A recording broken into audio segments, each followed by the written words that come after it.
Viewers আসসালামু আলাইকুম। আমার কুকিং চ্যানেলে আপনাদের সবাইকে স্বাগত জানাচ্ছি। আজ আপনাদের জন্য আরেকটি নতুন রেসিপি নিয়ে হাজির হয়েছি, মাছের ডিম ঢ্যাঁড়সের চচ্চড়ি। এটা রান্না করতে আমার যা যা উপকরণ লাগছে তা একবার দেখে নিই। লাগছে ঢ্যাঁড়স, এটা আমি ধুয়ে কেটে নিয়েছি। সাথে আছে বড় পুঁটি মাছের ডিম, আপনারা চাইলে যে কোনো মাছের ডিম দিয়ে এটি করতে পারেন। লাগছে সামান্য হলুদ গুঁড়ো, পেঁয়াজ কুচি, লাগছে কাঁচামরিচ, আমি এই কাঁচামরিচ এখানে ফালি করে কেটে নিয়েছি, স্বাদমতো লবণ, পরিমাণ মতো তেল। তো ভিউয়ার্স, এখন আমরা আমাদের রান্নায় চলে যাব।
ফ্রেন্ডস, আমার রান্না প্রায় শেষ।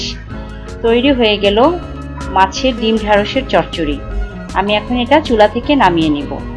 বাচ্চারা একঘেয়েমি খাবার খেতে চায় না, তাই রুচির একটু পরিবর্তনের জন্য আপনারা বাসায় এভাবে রান্না করে দেখতে পারেন। আশা করছি ভালো লাগবে।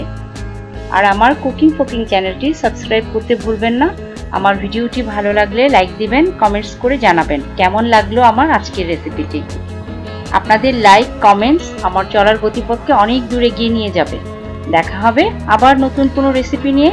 সে পর্যন্ত ভালো থাকবেন, সুস্থ থাকবেন, স্বাস্থ্যকর খাবার খাবেন। আল্লাহ হাফেজ।